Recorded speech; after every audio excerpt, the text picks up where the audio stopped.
Hey there. Welcome to tonight's collection of true, scary stories for sleep. I know many of you use these stories to fall asleep, so before you get too cozy, take a moment to like and subscribe for more sleep stories. Also, let me know in the comments where you're watching from and what time it is there. Now sit back, dim the lights, and get comfortable, and let's begin. Story 1. It began with the curtains. Every morning at precisely 7:15, Martha Holbrook would see them part just enough for a small hand to push through and wave. The same curtains, the same wave, the same child silhouette that hadn't changed in 23 years. The Webbers had moved in during the spring of 1990, when Martha's own children had long since grown and moved away. She remembered the day clearly, the moving truck's wheels leaving dark tracks on the rain-dampened driveway.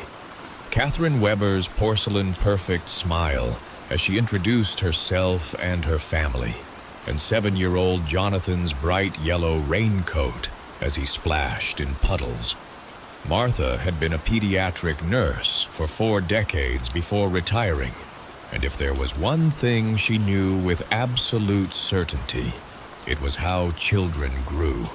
She'd watched thousands of them sprout like spring saplings, their heights marked on door frames, their faces lengthening, their voices deepening.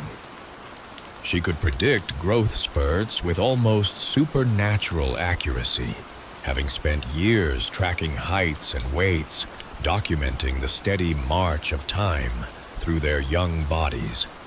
The first 5 years, she barely noticed anything amiss. The Webbers were private people, and Martha was busy with her own life, volunteering at the hospital, tending to her prize rose garden, weekly bridge games with the other retirees on Cedar Lane.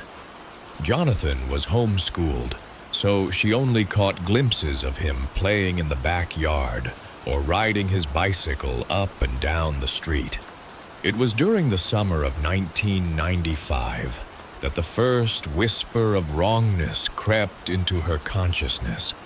She'd been pruning her hydrangeas when she noticed Jonathan helping his father wash their car. The same red bicycle leaning against the garage, the same Spider-Man t-shirt he'd worn countless times before, the same height barely reaching his father's waist. Martha remembered pausing, her pruning shears hovering mid-snip as she tried to calculate how old Jonathan should be by then. He's just small for his age, she told herself, though decades of pediatric experience screamed otherwise. Some children are late bloomers. The years crept by like ivy climbing a wall. Martha's hair turned from pepper to salt, then to snow. Her joints began to ache with approaching storms, and her garden required more and more help from the neighborhood teenagers to maintain. Through it all, the Webbers remained unchanged, like figures in a photograph growing yellowed with age, while the subjects stayed pristine. Catherine Weber's auburn hair never grayed, her skin untouched by time's careful etching. David Weber's crow's feet remained eternally static, his business suits always perfectly pressed, his morning jog never slowing or faltering. But Jonathan was something else entirely. He existed in a bubble of perpetual childhood, his world bounded by toy trains and picture books, scraped knees and cookie crumbs. Martha began keeping notes, at first out of professional curiosity, then out of mounting unease. The leather-bound journal became her confidant, its pages filling with observations that seemed to mock everything she knew about child development. October 15th, 2001. Jonathan wearing red striped shirt, playing with same wooden train set from 1995. No visible growth, voice unchanged. still uses childish pronunciation patterns consistent with early elementary age. March 22nd, 2008. Measured Jonathan's height against the maple tree while he was playing. Identical to measurements from 1998. Should be preparing for college now, and instead flying same red kite he got for his 7th birthday. June 7th, 2015. Overheard Jonathan through the fence today, 25 years since they moved in. Voice still high-pitched, still using phrases like mostest and funner. No signs of adolescent development. The neighborhood changed around them. Old houses were torn down and rebuilt. Families moved in and out. Trees grew tall and were cut down. But the Weber's house remained pristine, its paint never peeling, its lawn eternally manicured. Martha noticed how other neighbors seemed to look past them, their eyes sliding away like water off glass. When she tried to bring up her concerns to her daughter during phone calls, the connection would suddenly crackle with static. The Webers rarely had visitors, save for the occasional delivery person or the odd stranger who would arrive after midnight in a black car with tinted windows. These visits followed a pattern that Martha began to document with obsessive precision. They always occurred on the night of a new moon. The car would arrive at exactly 12:07 a.m., its engine purring like a well-fed cat. A figure in a dark suit would emerge, carrying a black medical bag, and disappear into the house for exactly 47 minutes. It was during one of these late-night visits that Martha first heard the singing. She'd been up late, her arthritis keeping her awake, when the sound filtered through her bedroom wall. A haunting lullaby in a language she didn't recognize. The melody seemed to twist and writhe in the air like smoke, making her teeth ache and her vision blur. Beneath it, she could hear Jonathan laughing, but it wasn't his usual childish giggle. It was something older, something that reminded her of rust and buried things. For weeks after each visit, the Weber's house would emit a subtle glow at night, visible only from certain angles, like the phosphorescence of deep-sea creatures. The air in their shared driveway would taste metallic, and Martha's rows nearest their property would grow in impossible colors before withering overnight. She began to notice other patterns. Every third Thursday, Catherine Weber would carry a large paper bag to the garbage, wrapped in chains and padlocks. The contents would emit a faint humming sound, and neighborhood pets would go missing for days afterward.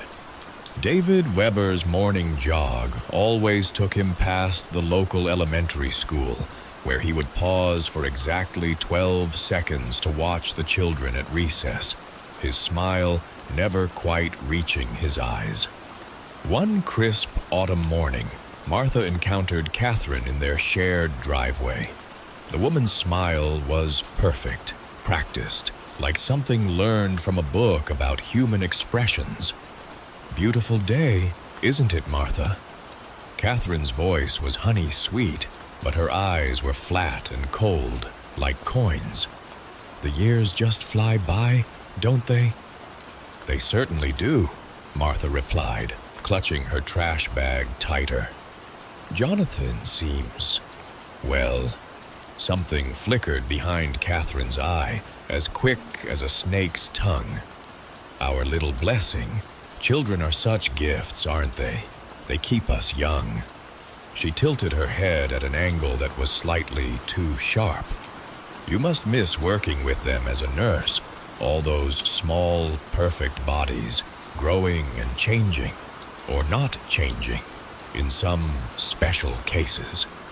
Martha couldn't sleep that night, or for many nights after. She began to notice more details that her mind had previously skittered past. how the Webbers' shadows sometimes moved independently of their bodies, how Jonathan's toys would rearrange themselves when no one was watching, how the air around their house seemed thicker, like gelatin about to set. One evening, while watering her withering roses, Martha saw Jonathan alone in his backyard. He was sitting cross-legged on the grass, playing with something that gleamed wetly in the twilight. As she leaned closer to the fence, her heart nearly stopped. It was a bird, freshly dead, its wings spread out like a broken fan.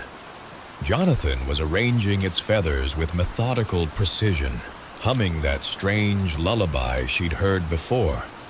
He must have sensed her watching, because he looked up suddenly, his eyes meeting hers. Martha gasped. His face was the same as ever, round cheeks, button nose, innocent smile. But his eyes were ancient, depthless pools that seemed to swallow the dying sunlight. "Would you like to play, Miss Martha?" Jonathan's voice was sweet, but there was an undertone that made her bones vibrate. "Mommy and Daddy say you've been watching us. They say you know too much, but maybe you could join us instead. We have all sorts of special toys, toys that keep you young forever."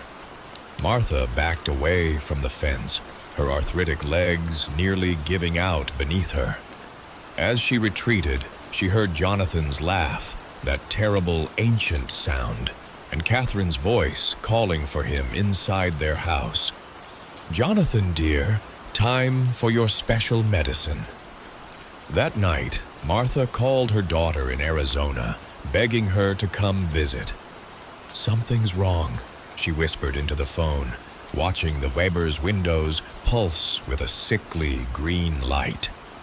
"Something's terribly wrong with that boy, with all of them. They're not. But her daughter didn't come. Nobody came.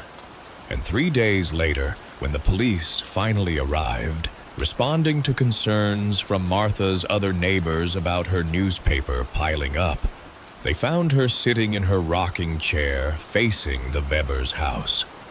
Her hair had turned completely white, her skin had withered like ancient parchment, and her eyes stared unblinking at the window where Jonathan stood waving. The medical examiner would later report that Martha Holbrook, aged 72, had apparently died of natural causes, extreme rapid aging. Her body showed the deterioration typical of someone nearly twice her age, though such accelerated aging was scientifically impossible. The only strange evidence was the leather-bound journal clutched in her dried-out hands, its pages filled with observations spanning decades, and a final entry written in shaking script. "He offered to let me play. He offered to let me stay young. But I saw what was behind his eyes. God help me. I saw what keeps him 7 forever. I saw what lives in that house, wearing the Webbers like suits of flesh. I saw." The entry ended in a violent scrawl. A week later, a moving van arrived at Martha's house. A new family moved in, a young couple with a 7-year-old daughter.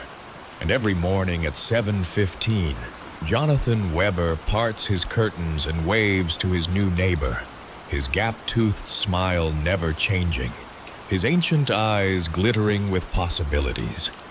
The strange lullaby drifts through the night, and children stay young forever on Cedar Lane, while their watchers grow old and fade away, their warnings lost in the singing dark.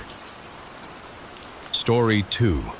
The fluorescent lights in Jerry's trailer flickered like dying fireflies, casting strange shadows across the peeling wallpaper. Tom watched them dance while the synthetic psilocybin coursed through his system, wondering if the shadows had always moved that way, like living things trying to escape the walls. "Hey man, you still with us?" Marcus waved his hand in front of Tom's face. leaving trailing after images that hung in the air like smoke. "Don't zone out on us now.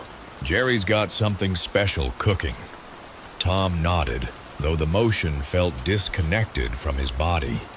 The three of them had been doing this dance for months now, ever since the factory shut down and took the last remnants of hope from New Richmond.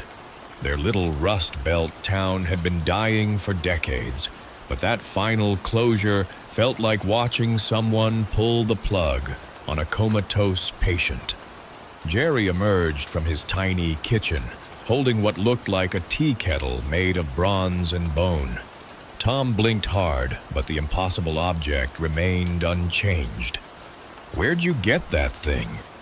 "Guy came through town last night," Jerry said, his pupils dilated to black holes. "Called himself a reality merchant.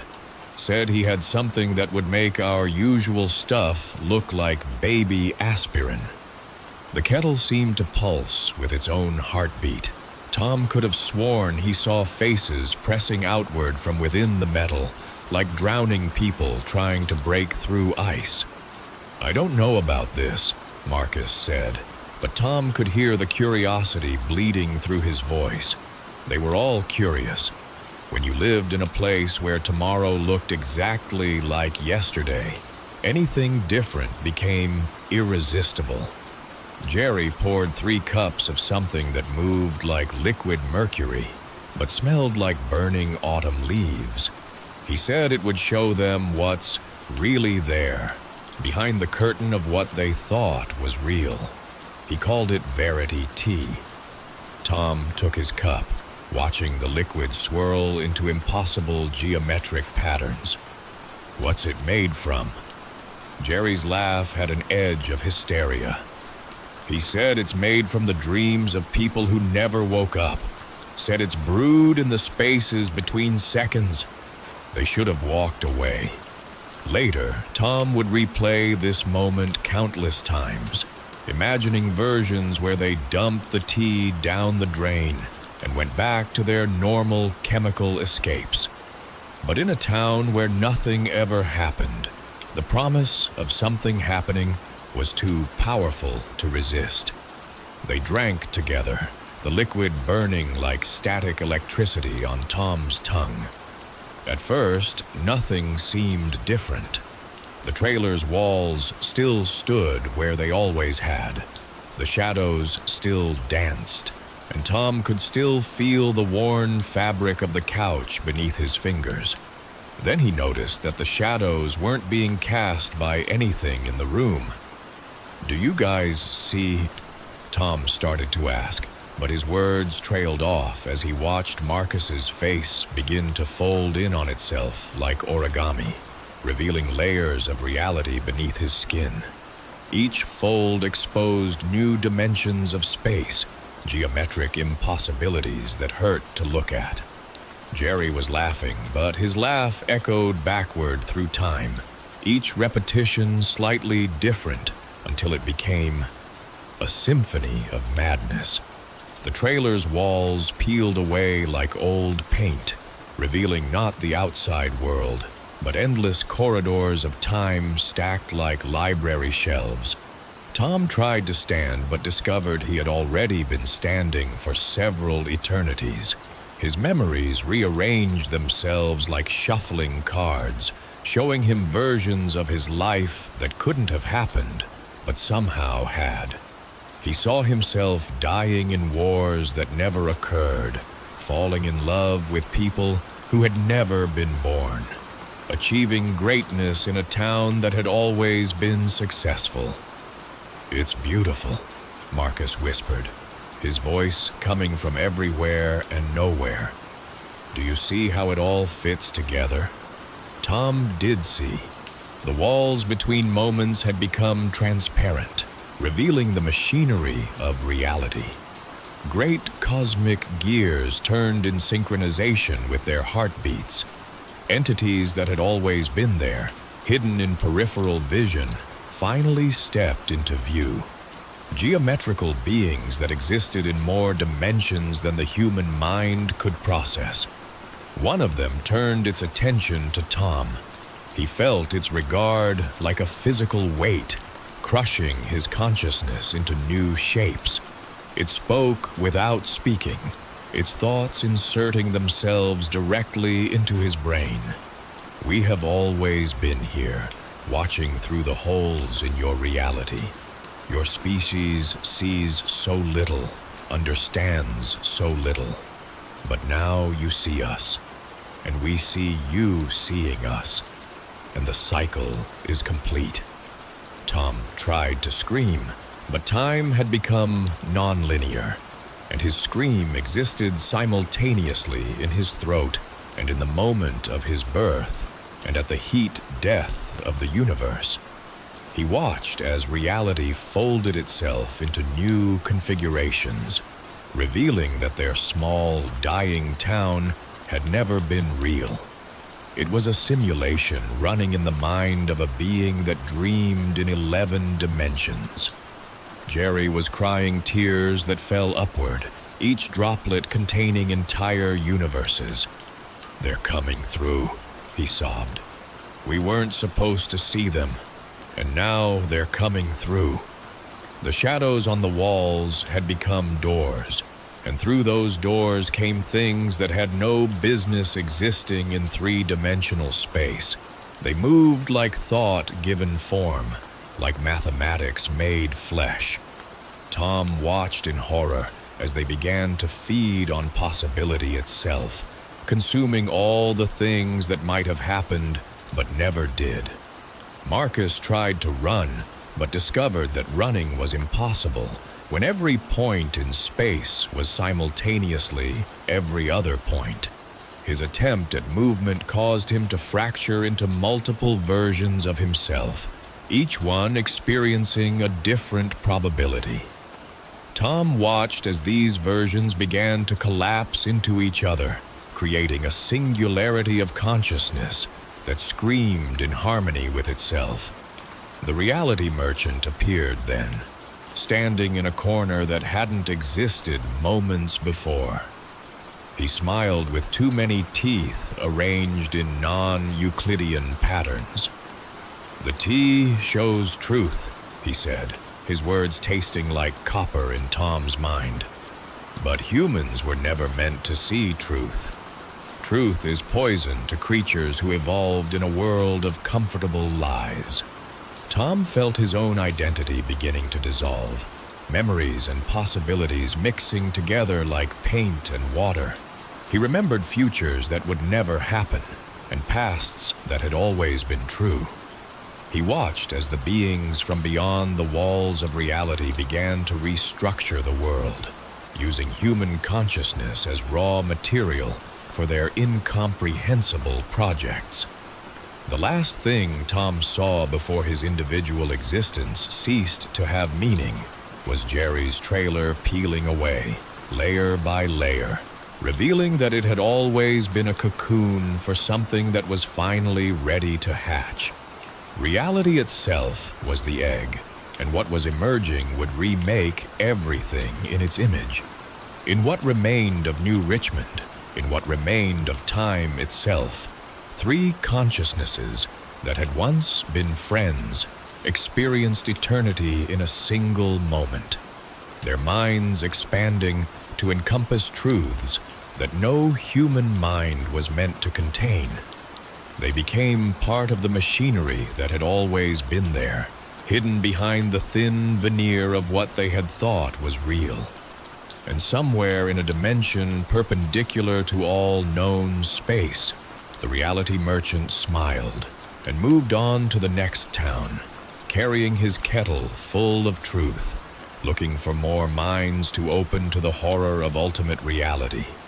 In the end, there was no screaming, because screaming required a linear progression of time.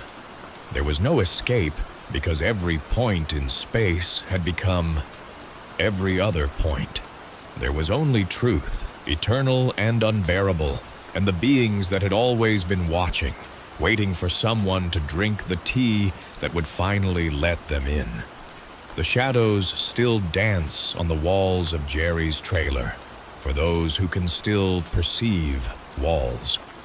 But now they dance to rhythms that exist outside of time, and the shapes they form are windows into places where the concept of existence itself has different meanings. And if you find yourself in a dying town where nothing ever happens, and a stranger offers you a chance to see what's really there, remember that some truths are poison, and some doors, once open, can never be closed again. Story 3. The cursor blinked and blinked and blinked. 3 hours had passed since Marcus Thorne last typed a word, and his third cup of coffee had gone cold beside his keyboard. The harsh white light from his monitor cut through the darkness of his home office, casting strange shadows on the walls, shadows that seemed to shift and writhe whenever he looked away, as if they were trying to form shapes just beyond his comprehension. Outside, the October wind whistled through the gaps in his Victorian home's ancient window frames, a sound that usually inspired him, but tonight only reminded him of his deadline. The house creaked and settled around him, each sound amplified by the late hour. It was always worse at 3 a.m., the witching hour, as his grandmother used to call it, the time when the veil between worlds was thinnest. Marcus used to scoff at such superstitions. Now, after 15 years of writing horror novels, he wasn't so sure anymore. Sometimes the darkness felt like it was watching back. His office, once a child's bedroom according to the previous owners, still held traces of its past. Beneath the sophisticated dark blue paint and built-in bookshelves, there were spots where the old wallpaper showed through, faded circus animals that seemed to dance in his peripheral vision when he worked late into the night. He'd been meaning to fix that, but something about their half-seen movements always gave him good material for his stories.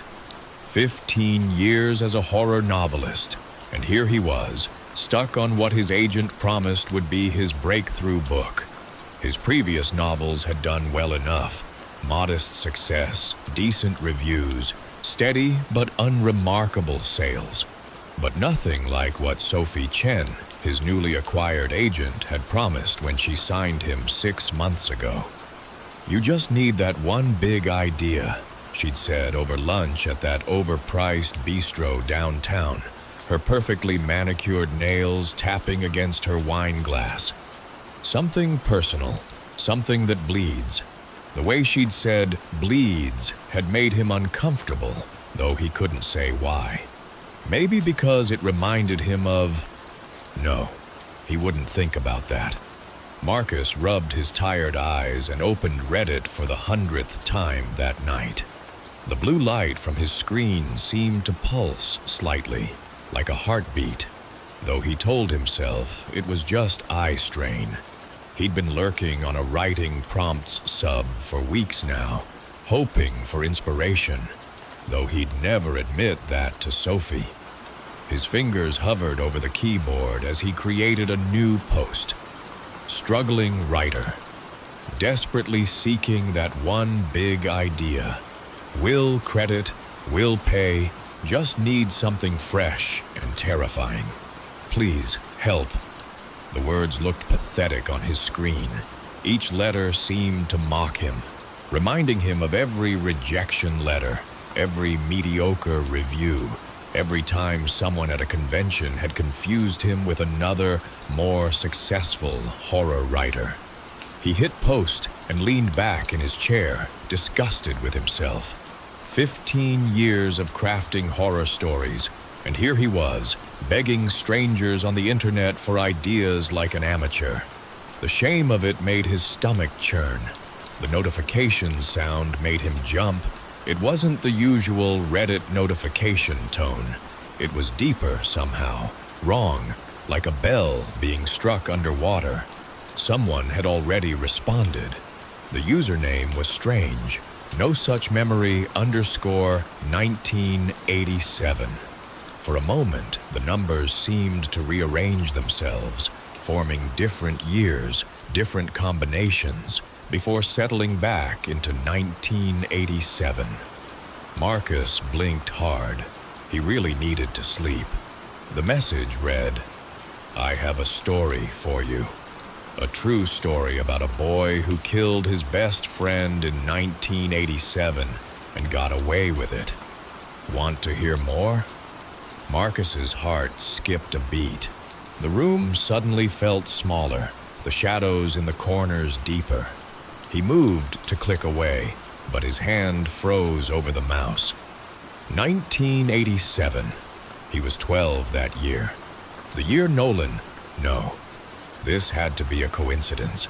The kind of cosmic joke the universe plays on writers who stay up too late, whose minds are already half lost in the realm of story and imagination. His fingers trembled as he typed, "Not interested in true crime." The response came instantly, faster than anyone could possibly type. "Aren't you Marcus? Or should I call you Mary, like Nolan did?" The room suddenly felt 20 degrees colder. The shadows in the corner seemed to pulse with that same wrong rhythm as a scream. Marcus pushed away from his desk so violently that his coffee mug toppled, dark liquid seeping into his keyboard. The coffee spread in a pattern that looked disturbingly like small fingers reaching across the keys. Nobody had called him Mary since 1987.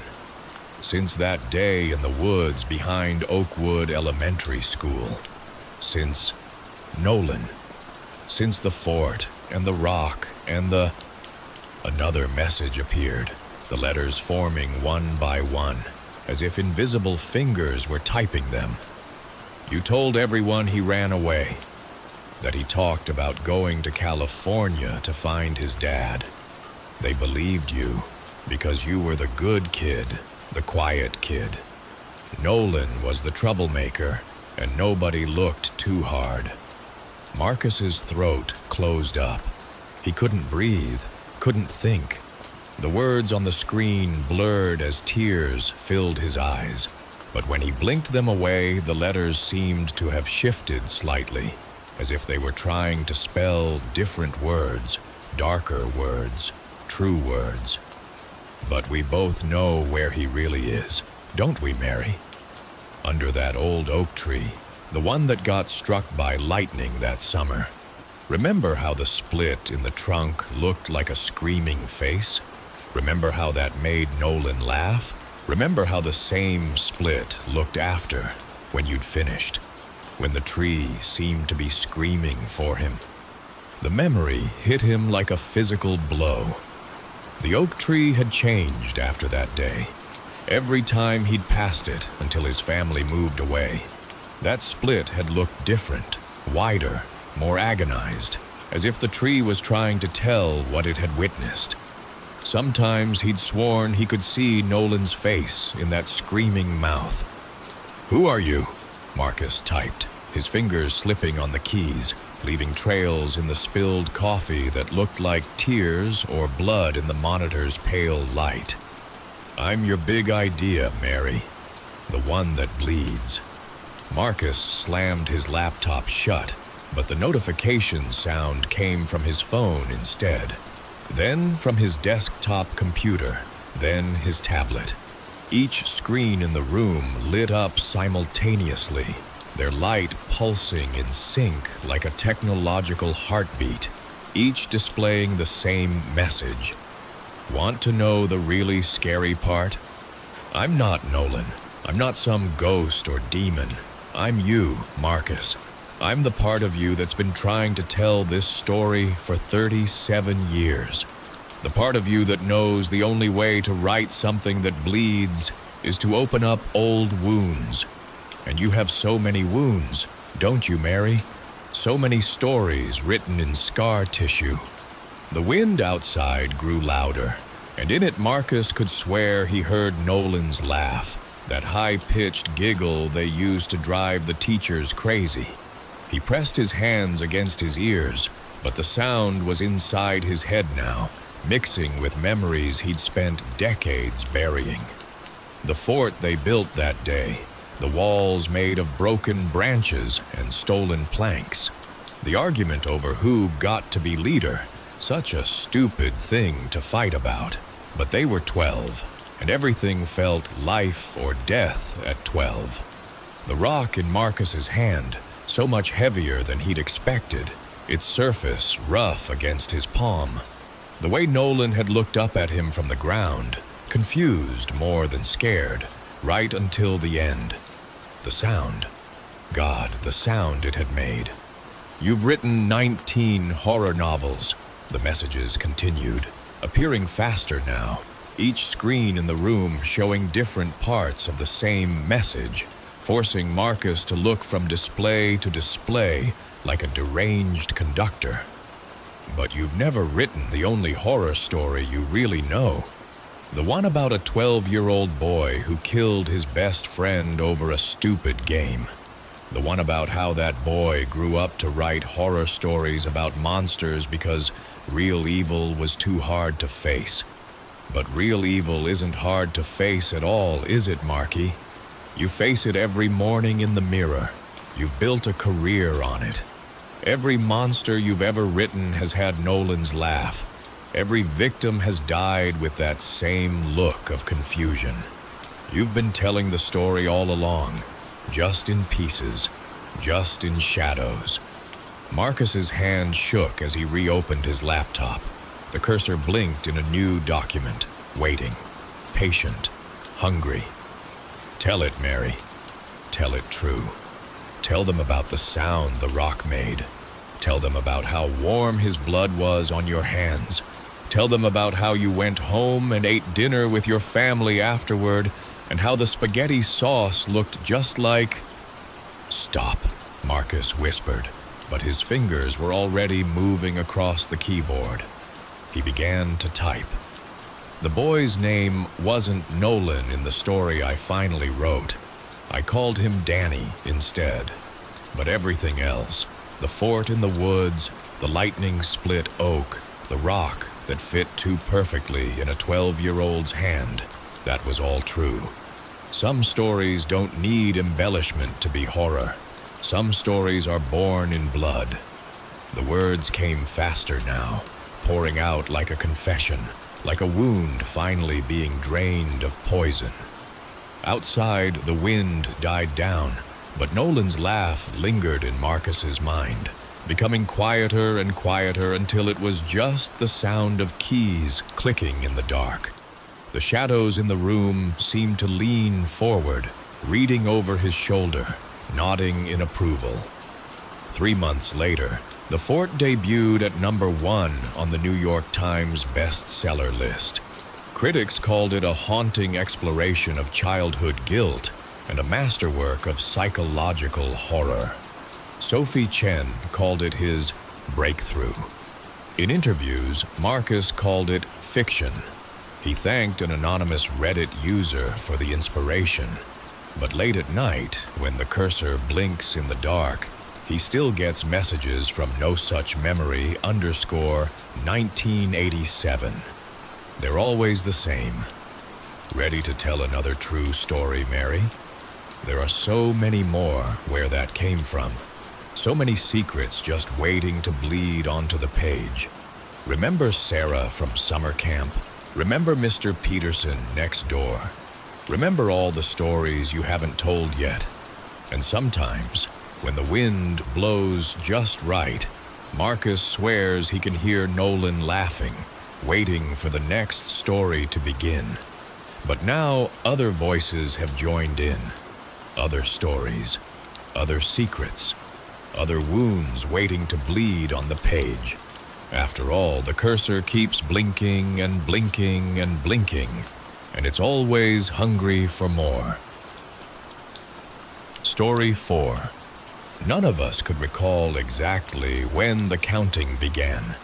Perhaps it was Margaret who started it, with her precise accounts, and her need to measure everything in clean, numerical order. Or maybe it was Marcus, trying to maintain some semblance of sanity through the endless days of our captivity. Regardless, by the time we realized he was gone, we had marked 147 days in that house. The storm came suddenly, as February storms often do in this part of the country. Wherever this part of the country might be, we had lost all sense of geography during our imprisonment, knowing only that the house stood alone, presumably miles from anywhere else. The wind howled through the eaves like a woman mourning, and the ancient windows rattled in their frames as if trying to escape. 3 days, Elena whispered, her voice barely audible over the storm. It's been 3 days since we heard his footsteps. We had grown to know those footsteps intimately. The heavy tread on the stairs, the deliberate pace down the long hallway, the pause outside each of our doors as he decided which of us would be his entertainment for the day. But now, there was only silence, broken by the weather's fury and our own shallow breathing. Dr. Chin, James, as we'd come to call him, pressed his ear against his door, listening for any sign of movement in the corridor. Of the 5 of us, he had retained the most composure throughout our ordeal, though the months of captivity had carved deep lines around his eyes and mouth. The doors are unlocked, he said finally. I tested mine an hour ago. Margaret made a sound somewhere between a laugh and a sob. And you waited until now to tell us. I wanted to be certain, he replied, his clinical detachment never wavering. He's played games with us before. What if it's another test? Marcus spoke up from the room adjacent to mine, his voice hoarse from disuse. What if he's watching to see what we'll do? The question hung in the air like smoke, choking us with possibilities. We had all learned the hard way that our captor delighted in psychological torment as much as physical abuse. Each of us bore the scars of lessons learned too slowly, of trust misplaced, of hope perverted into despair. I was the first to open my door. The hallway stretched before me, its faded Victorian wallpaper peeling at the seams, its gas lamps casting sickly shadows that danced in the draft. One by one, the others emerged from their rooms. First Dr. Chin, then Elena, Margaret, and finally Marcus. We stood there, 5 strangers bound together by months of shared horror, staring at each other as if seeing one another properly for the first time. We had never been allowed to gather like this before. Our rooms were scattered throughout the sprawling 2nd floor, deliberately positioned so we could hear each other's screams, but never offer comfort. Now, in the dim light, I could see how the captivity had transformed us all. Margaret's once sleek blonde hair hung in matted clumps around her hollow face. Marcus's right hand trembled constantly, a souvenir from the time he had tried to fight back. Elena's eyes darted continuously between us, unseeing. She had retreated so far into herself that sometimes I wondered if she would ever fully return. We need to search the house, Dr. Chen said, taking charge with the authority that seemed to come naturally to him. If he's truly gone, we need to find a way out before the storm gets worse. And if he's not gone, Marcus asked, his voice cracking. Then we're no worse off than we were before, I replied, surprising myself with my own steadiness. We moved as a group, none of us willing to separate from the others. The house groaned around us, its wooden bones protesting against the wind's assault. Our bare feet made soft padding sounds on the carpet, a sound so different from his heavy boots that it almost felt safe. The first room we entered had been his study. The leather-bound books lining the walls seemed to watch us with malevolent intent, their spines bearing titles in languages none of us could read. Papers were scattered across his massive oak desk, and here we found our first clue that something was truly wrong. A coffee cup, half full, with a film of mold floating on its surface. "He would never leave a mess," Margaret whispered, and we all knew she was right. His fastidiousness had been legendary, part of the careful ritual of control he maintained over every aspect of our lives. Elena moved to the desk, her hands shaking as she sorted through the papers. Most were covered in dense mathematical equations and diagrams that made no sense to any of us, not even Dr. Chin. But beneath them, we found something else. Photographs. Dozens of them. Pictures of people we didn't know, their faces marked with red X's. And at the bottom of the pile, our own photographs.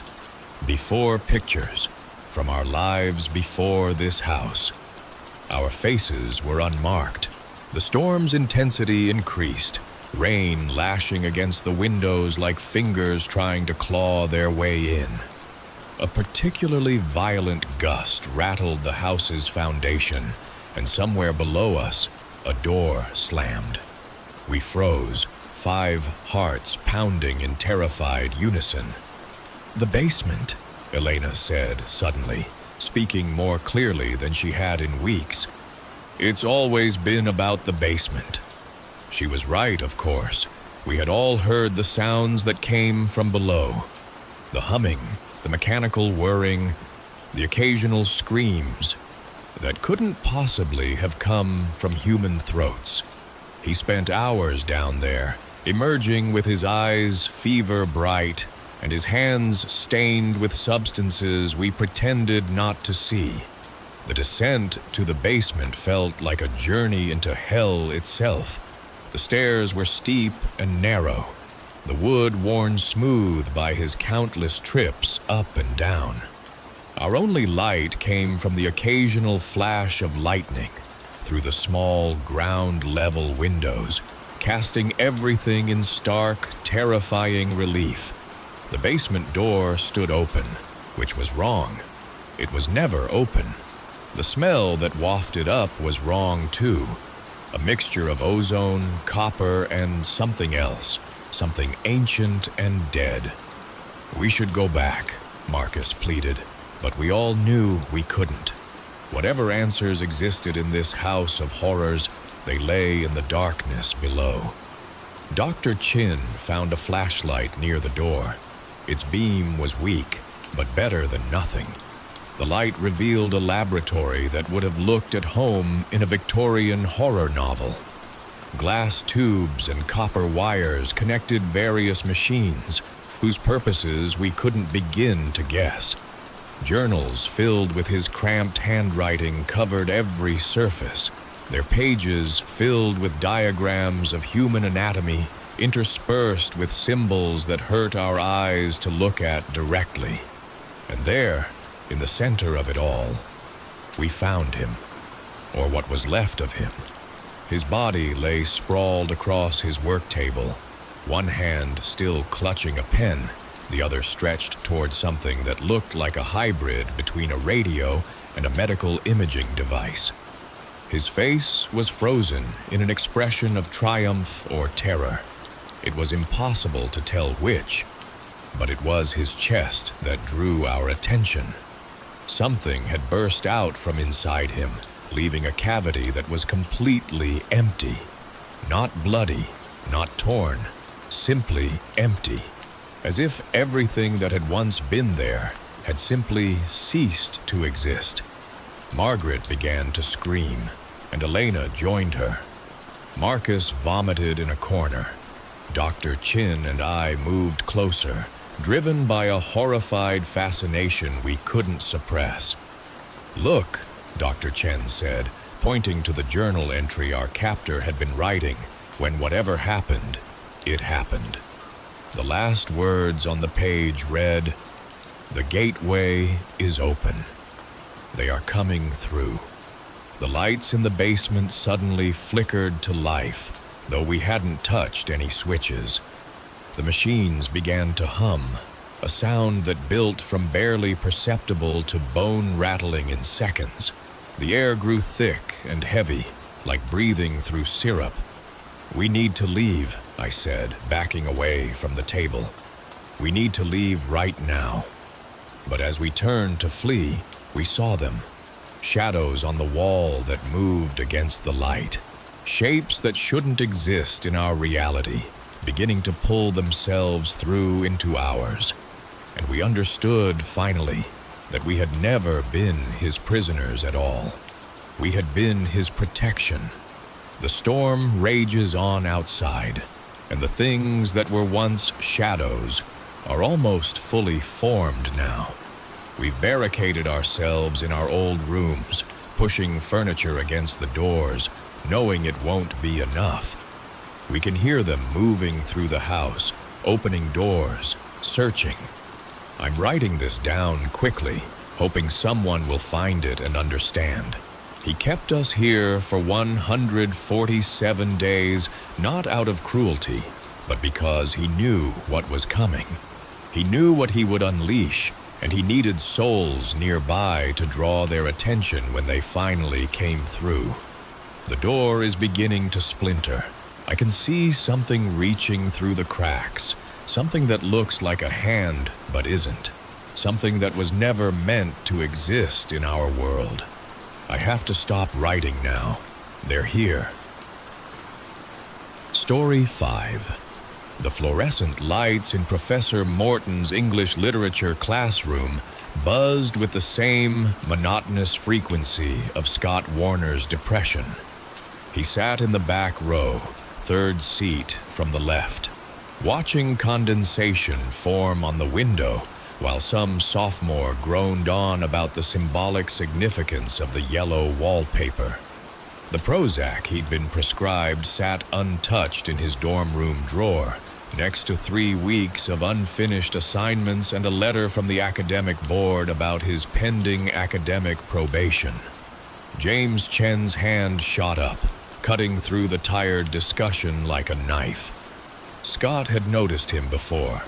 Everyone had. He dressed like someone who shopped exclusively at Barney's, all crisp white shirts and tailored black slacks that probably cost more than Scott's entire wardrobe. There was something about his smile that never quite reached his eyes. "I think we're missing the point entirely," James said, his voice carrying that peculiar cadence of someone who knew they were the smartest person in the room.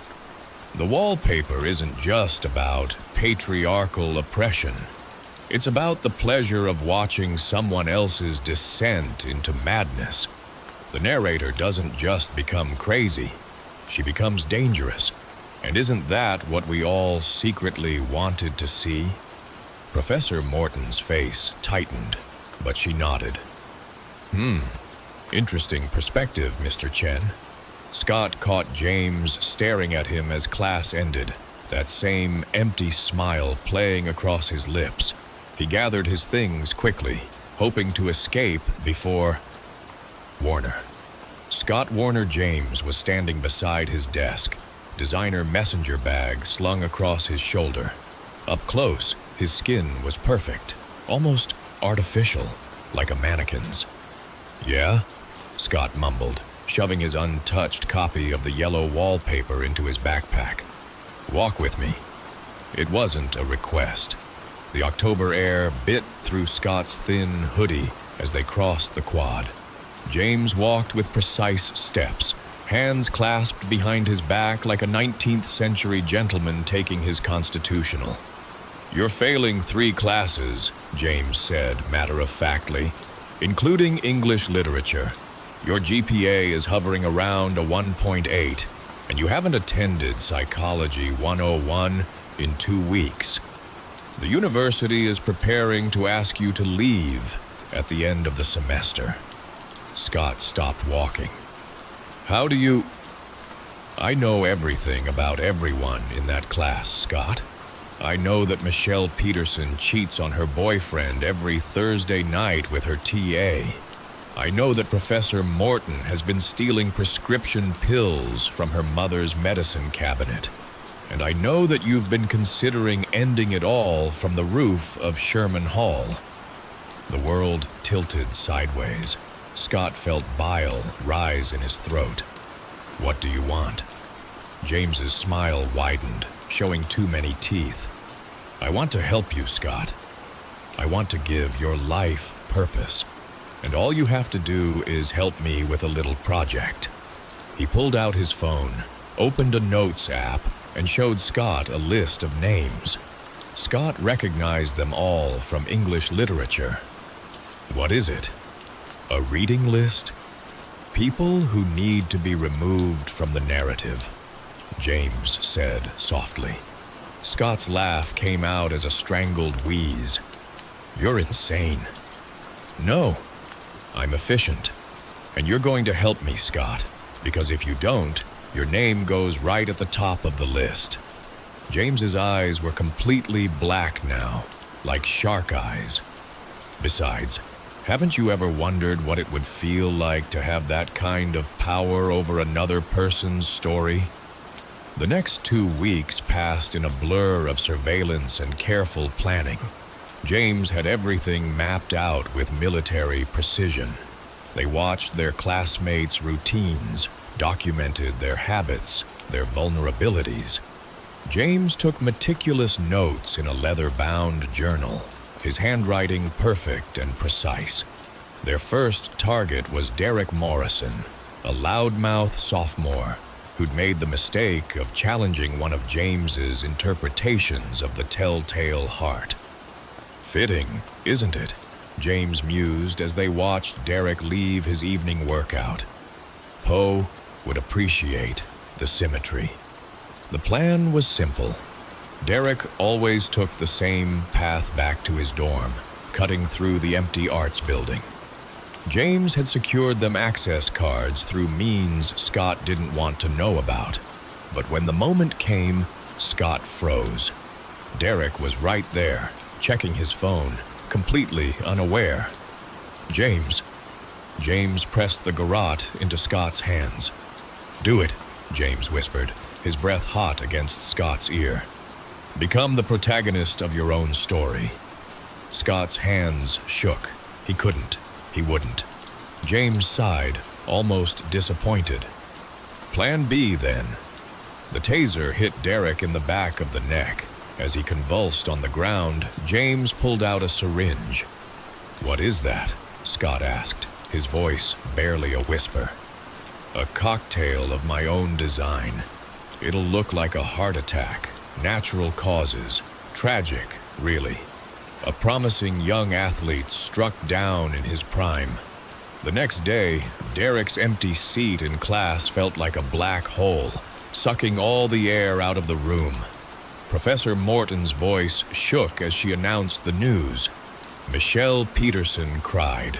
James took notes.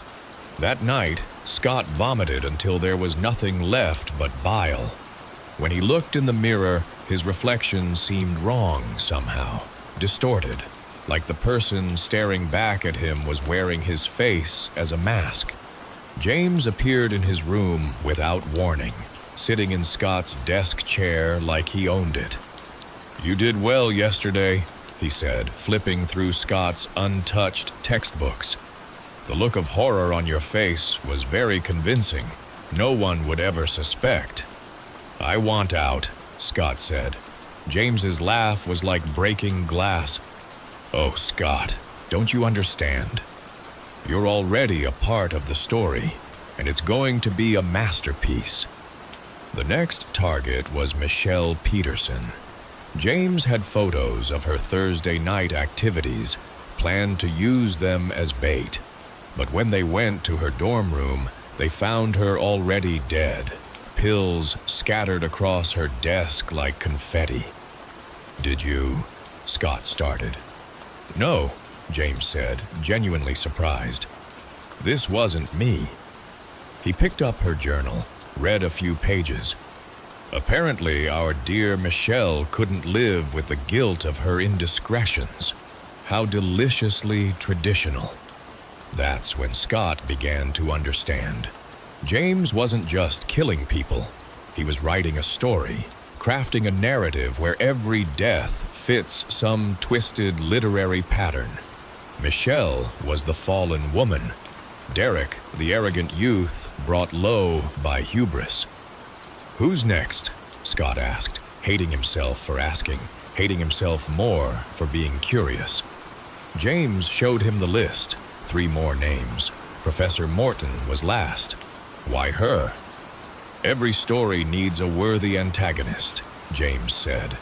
"Someone who at times thinks they understand the plot, but is always one chapter behind." But as they watched their classmates spiral into paranoia and fear, Scott noticed something changing in James. His perfect composure began to crack. He started talking about narrative symmetry and thematic resonance with an intensity that bordered on mania.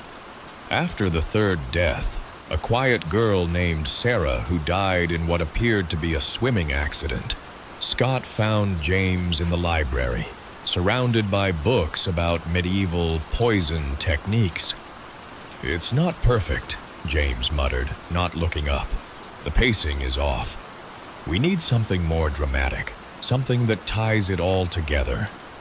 "James," Scott said carefully, "I think you're losing control of the story." James's head snapped up, and for a moment Scott saw something ancient and terrible in his eyes. No, you don't understand.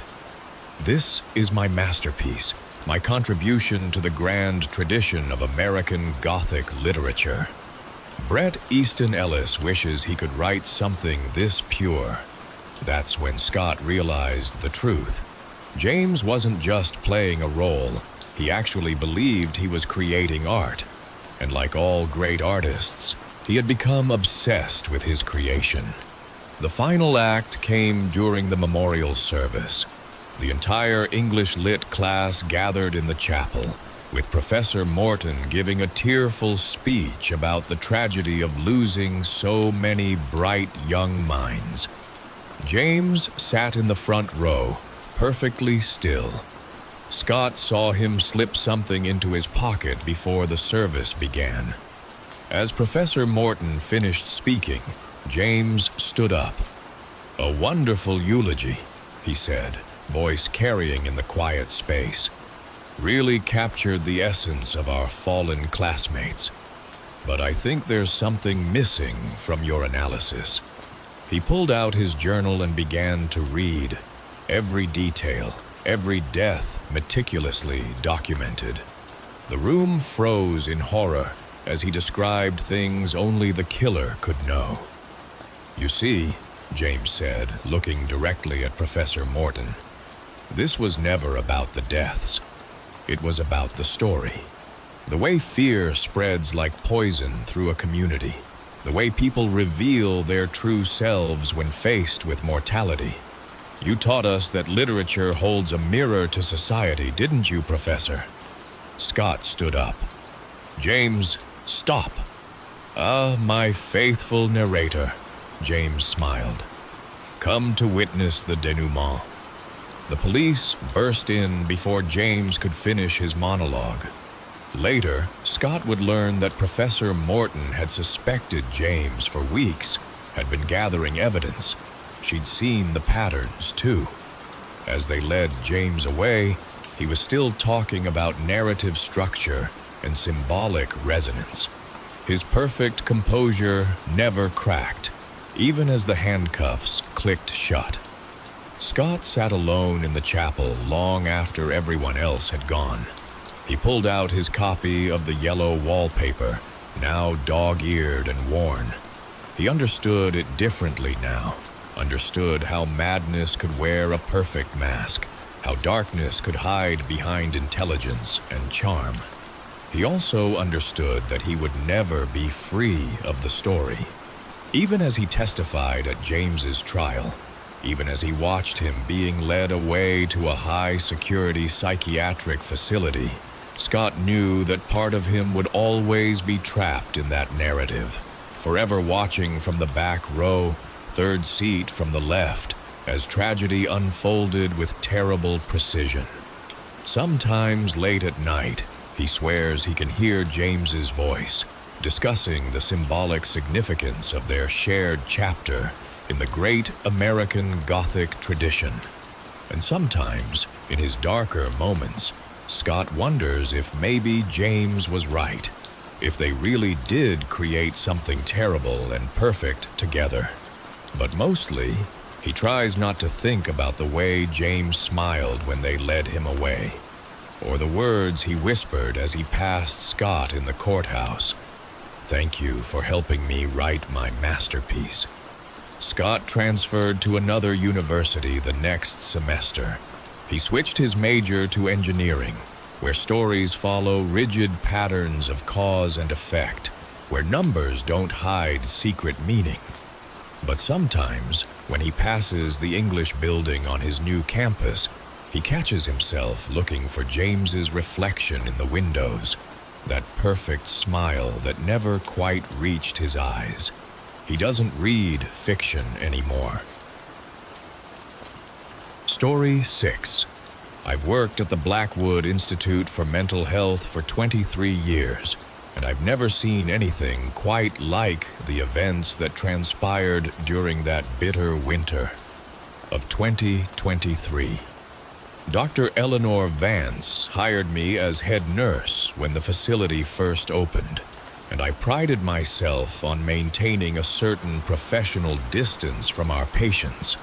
But there was something different about these 6, something that made me question everything I thought I knew about sanity and reality itself.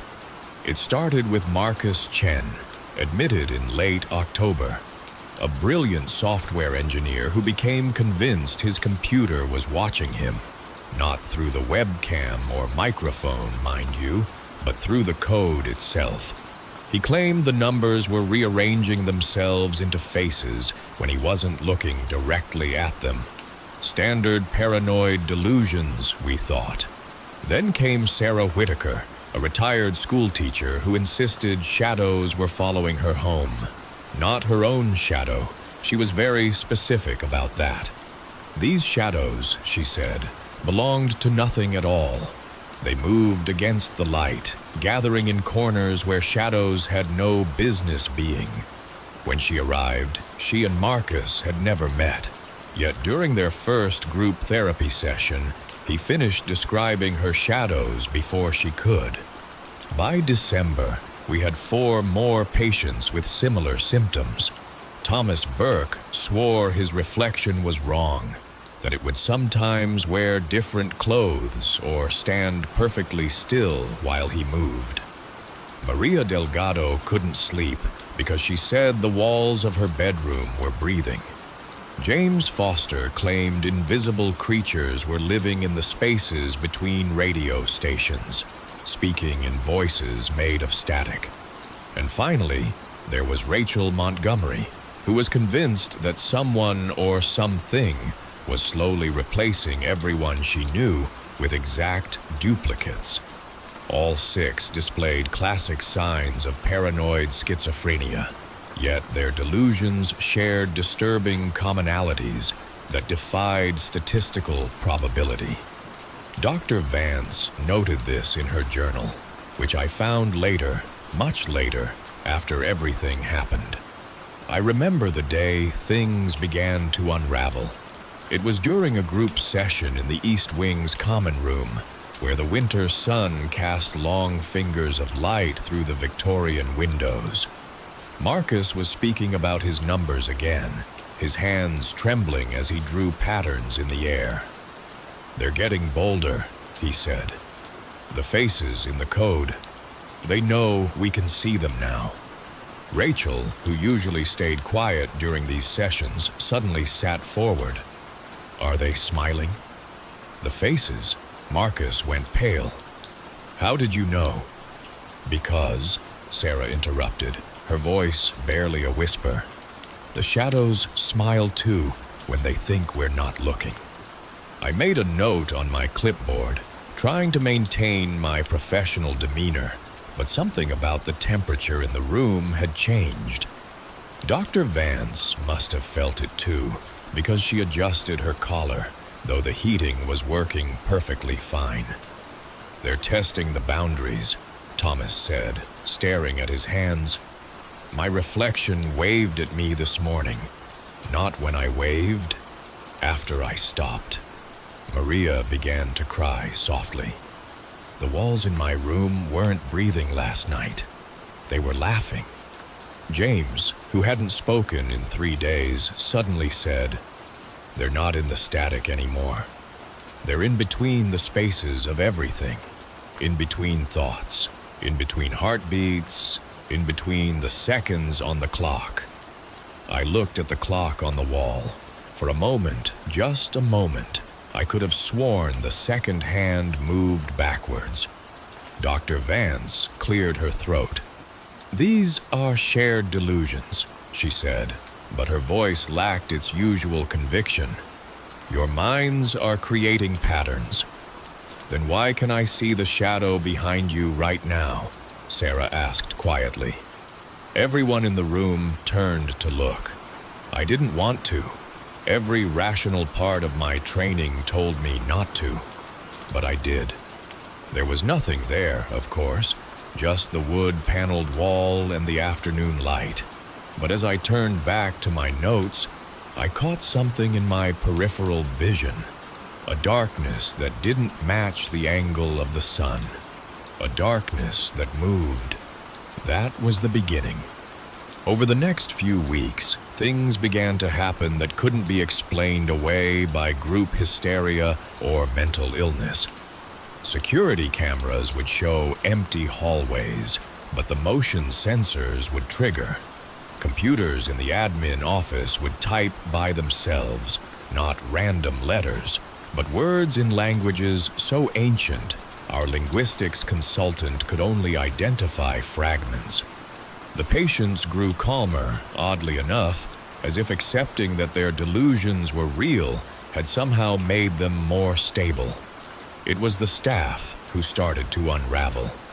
Dr. Vance began recording everything on her phone, claiming she couldn't trust her written notes anymore because the words would change when she wasn't looking.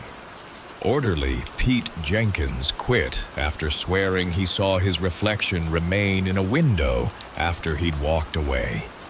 The night nurse refused to work alone because she said she could hear breathing in empty rooms. I maintained my skepticism until the night I found Dr. Vance's journal.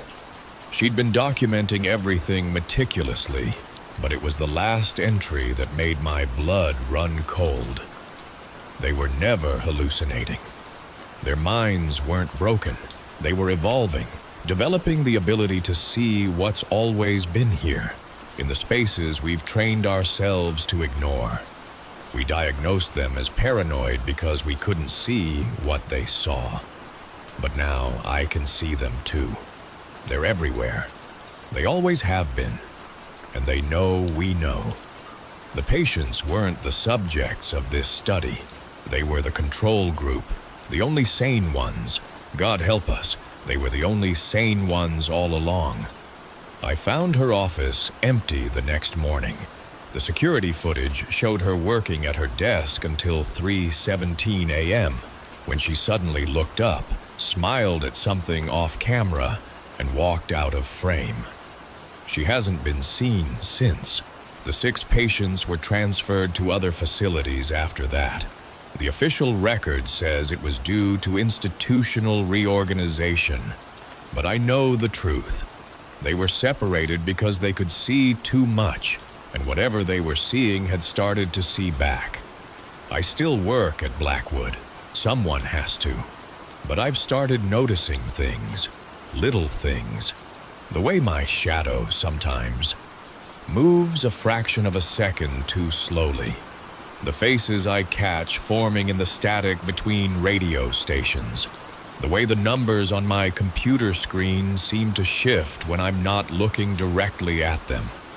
And sometimes, in the quiet hours of the night shift, I swear I can hear Dr. Vance's voice in the empty spaces between my thoughts, whispering the truth she discovered too late. We're not alone in this world. We never were. We just couldn't see what was watching us from the corners of reality we trained ourselves to ignore. Last week, I saw Marcus Chen's sister in the local newspaper. She'd reported him missing from his new facility. The article included a security photo from the night he disappeared. In it, he's smiling at something just off camera, the same way Dr. Vance did. I should be concerned, I suppose. I should report these thoughts to someone. After all, they sound exactly like the delusions our patients presented with. But here's the thing about paranoid delusions. They're only delusions if what you're seeing isn't real.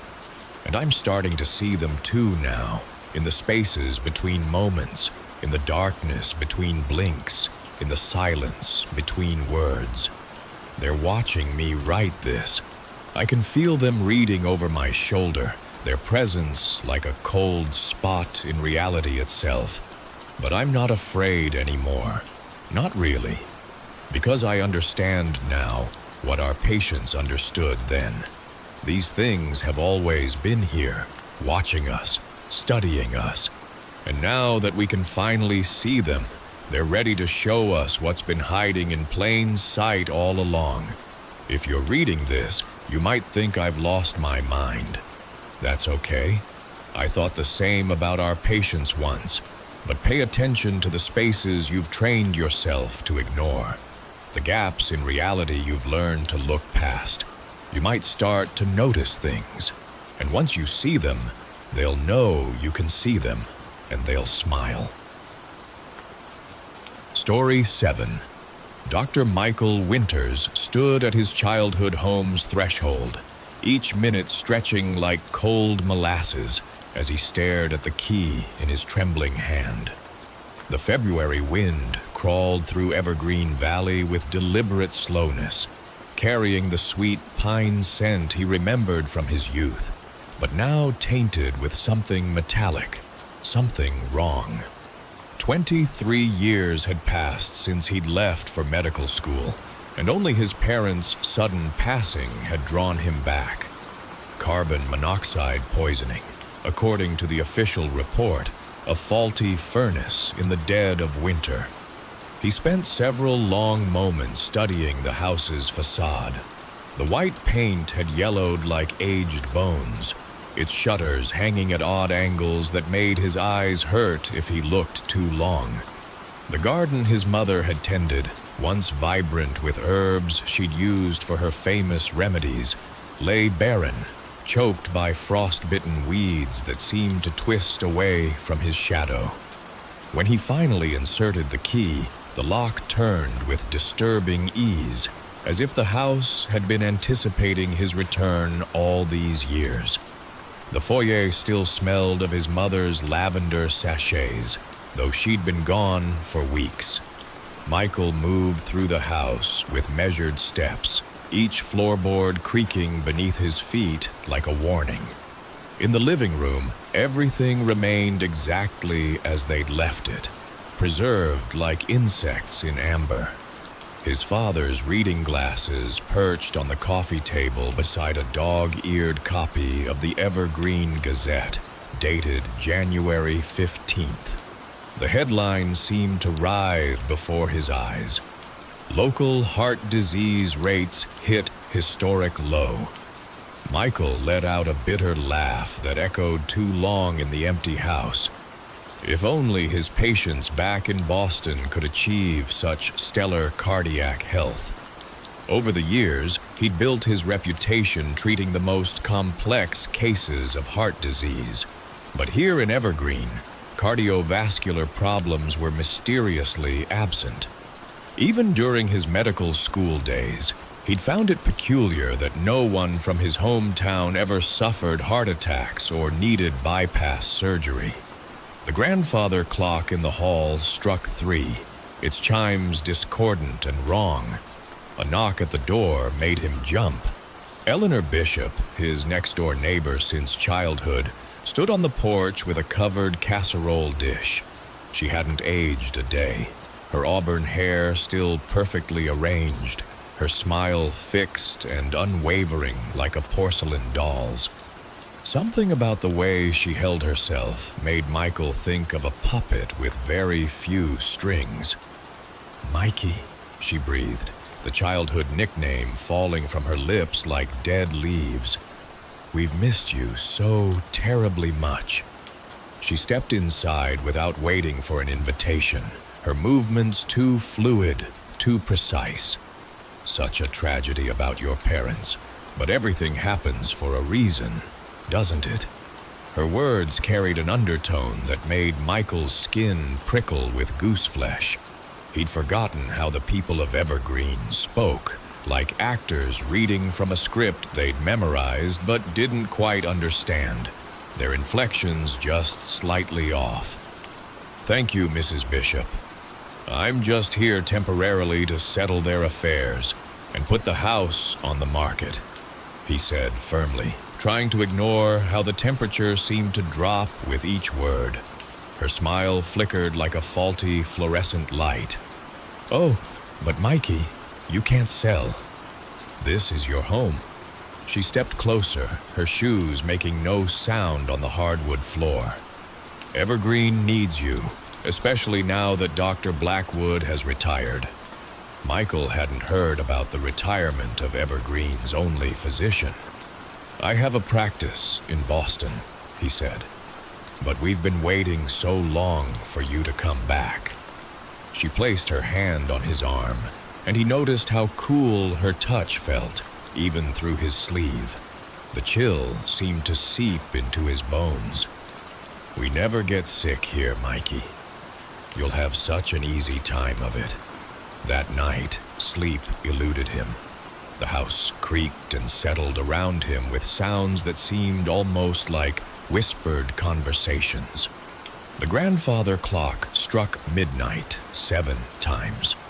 Unable to rest, he found himself drawn to his father's study, pulling out old medical records his father had meticulously maintained. Hours passed as he flipped through yellowed pages, his physician's mind noting patterns that shouldn't exist. No one in Evergreen had ever been diagnosed with any cardiac condition. Not one case of arrhythmia, no congenital defects, not even elevated blood pressure. For a town of 3,000 people, it was beyond statistically impossible. It was an aberration. The next morning dawned gray and lifeless. Michael walked downtown, his feet remembering the way even as his mind screamed at him to leave. Evergreen's Main Street looked preserved in formaldehyde. The same shops, the same window displays, even the same faces he remembered from his childhood. People greeted him warmly, but their eyes held something hollow, something patient and hungry. At the local diner, he encountered Rachel Sullivan, his high school sweetheart. She still wore her black hair in a long braid, still had that small scar above her left eyebrow from a childhood accident he couldn't quite remember. They talked over coffee that never seemed to grow cold, and when she laughed, he noticed she never placed her hand over her heart. "Remember when we used to sneak up to Crow's Point?" she asked, leaning close enough that he should have felt her breath, but didn't. "You always wanted to listen to my heartbeat with your father's old stethoscope." Michael remembered. He also remembered how he could never quite find her pulse, how he'd attributed it to his own inexperience at the time. Now, watching her perfect, unchanging face, he wondered how he could have been so blind. The afternoon stretched endlessly as he drove to Dr. Blackwood's clinic. The retired physician lived in a Victorian mansion on the outskirts of town, its architecture defying normal geometry in ways that made Michael's eyes water. Blackwood answered the door looking exactly as Michael remembered him, right down to the wire-rimmed glasses and pocket watch that never ticked. "I've been expecting you," Blackwood said, ushering him into a study lined with medical texts whose titles seemed to change when you looked at them directly. "You were always the curious one, Mikey, the only child in Evergreen who ever left."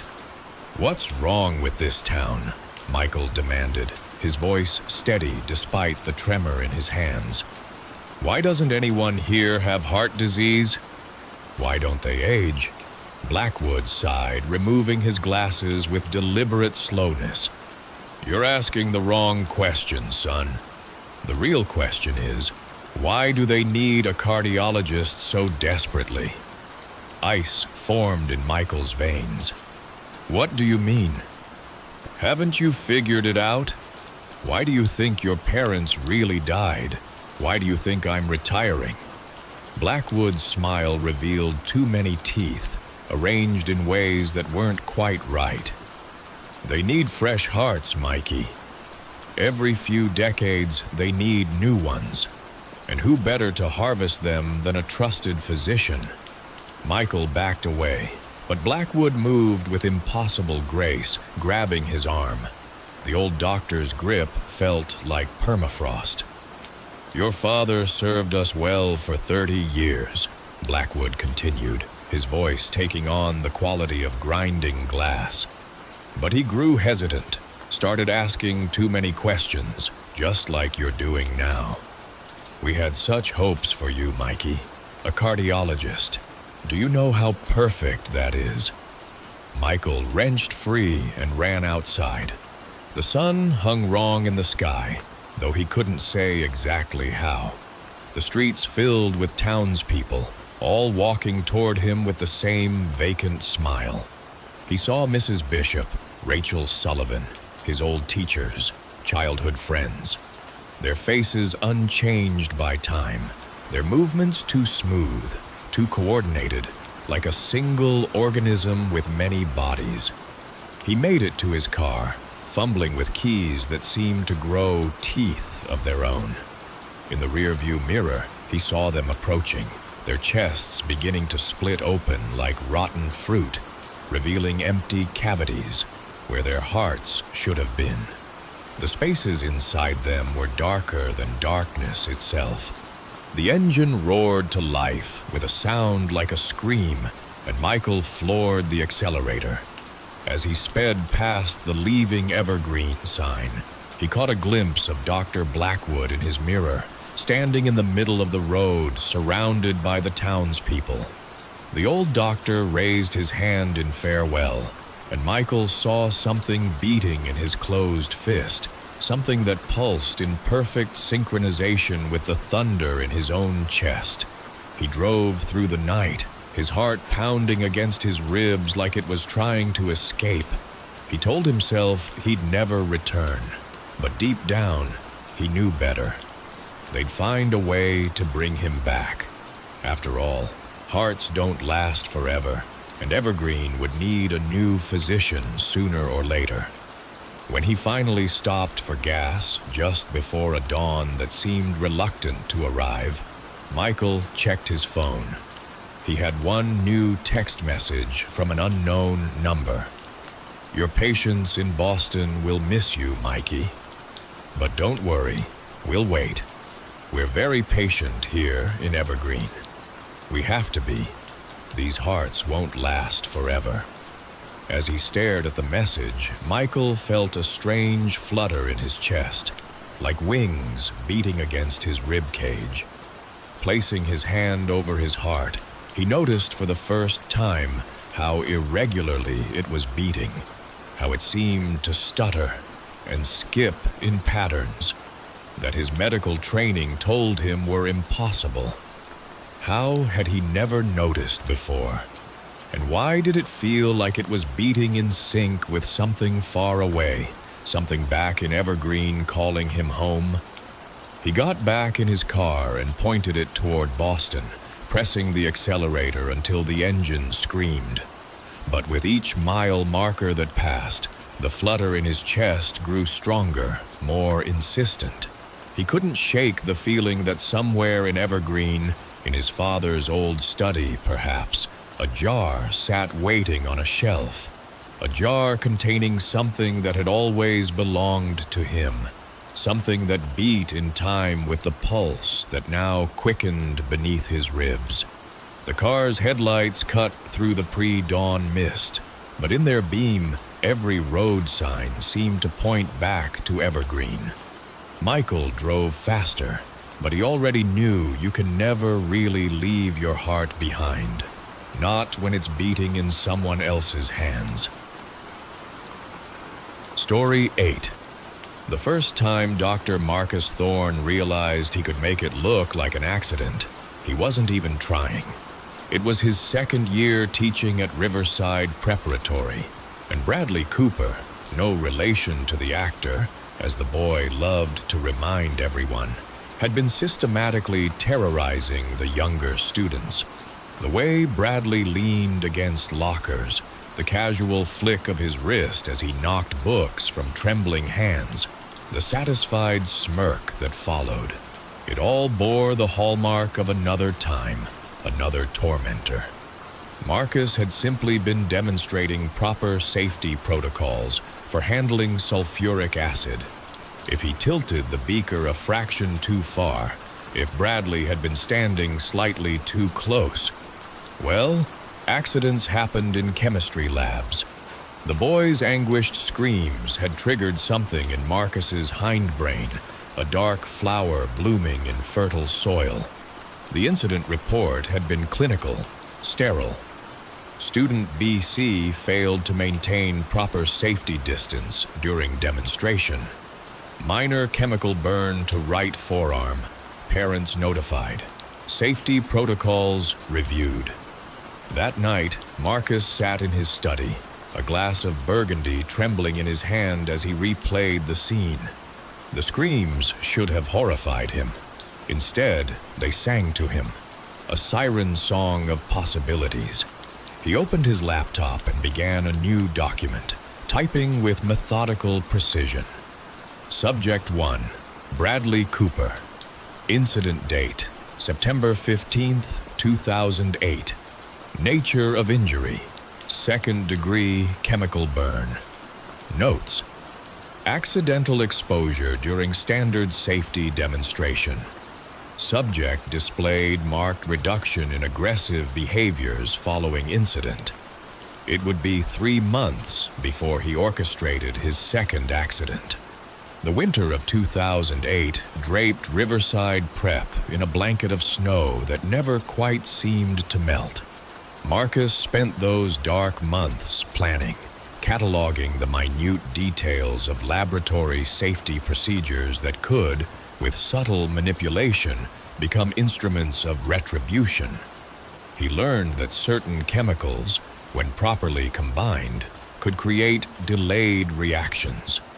He discovered that some burns wouldn't manifest until hours after exposure, long after any connection to his classroom could be proven. His second subject was Michael Reeves, a linebacker who had a habit of shoulder-checking smaller students into walls. The boy's build, his swagger, the way he ran his fingers through his hair, it all reminded Marcus of Tommy Peterson. Tommy, who had held his head underwater in the school pool until black spots danced before his eyes. Tommy, whose laughter still echoed in his nightmares 30 years later. The accident with Michael involved a mislabeled bottle of sodium hydroxide, just caustic enough to leave a permanent reminder across his chest, not severe enough to warrant more than a cursory investigation. The incident report noted the importance of proper labeling procedures. Marcus added a 2nd entry to his growing journal. Years passed like this, each incident meticulously planned and executed with increasing sophistication. Marcus developed a taxonomy of torment, categorizing his targets based on their similarities to his own childhood tormentors. The football players who swaggered through halls like they owned them. The wrestling team captains with their casual cruelty. The basketball stars who used their height to intimidate. Some nights he would sit in his classroom after hours, surrounded by the comforting smell of chemicals, and review his journal entries. By 2015, he had perfected his technique. Each accident was a masterpiece of plausible deniability. He knew exactly how much harm he could inflict before raising suspicions, how long to wait between incidents, how to select his targets to avoid any trackable pattern. 13 victims in 7 years, then 10 more spread across the next 8, each one documented with scientific precision in his private ledger. Each one carrying a piece of his past in their bearing, their manner, their casual disregard for others' humanity. The faculty lounge buzzed with concerned whispers about the unusual number of laboratory accidents, but Marcus had carefully cultivated his reputation as a stickler for safety. He wrote detailed reports after each incident, recommended additional safety measures, even organized extra training sessions for students. Who would suspect that the man most vocal about preventing accidents was orchestrating them? His colleagues saw a dedicated educator, perhaps a bit rigid in his adherence to protocols, but ultimately concerned with his students' well-being. They didn't see him in his study at night, meticulously updating his journal, cross-referencing chemical reactions, planning his next act of vengeance with the precision of a military campaign. The pattern might have continued indefinitely, if not for the arrival of James Peterson in the fall of 2023. Marcus first saw the boy's name on his class roster during the summer break. He spent 3 sleepless nights convinced it must be a coincidence. But deep down he knew the universe had a peculiar way of bringing things full circle. When James walked into his classroom that first September morning, Marcus felt time collapse like a failed chemical reaction. The boy was Tommy Peterson, distilled and refined. Those same azure eyes that had gleamed with malice 3 decades ago, now bright with intelligence and curiosity. The same golden hair that had shone under fluorescent lights as its owner held Marcus's head in a toilet now fell casually across a forehead furrowed in concentration. But where Tommy had radiated casual menace, James carried himself with an air of genuine enthusiasm.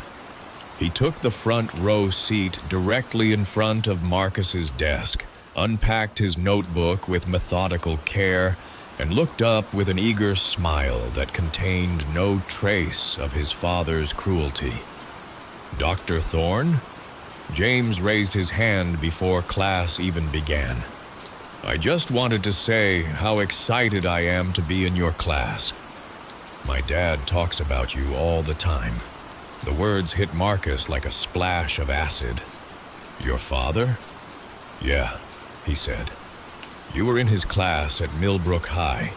He gets kind of weird about it sometimes, actually, like he feels bad about something, but he won't tell me what."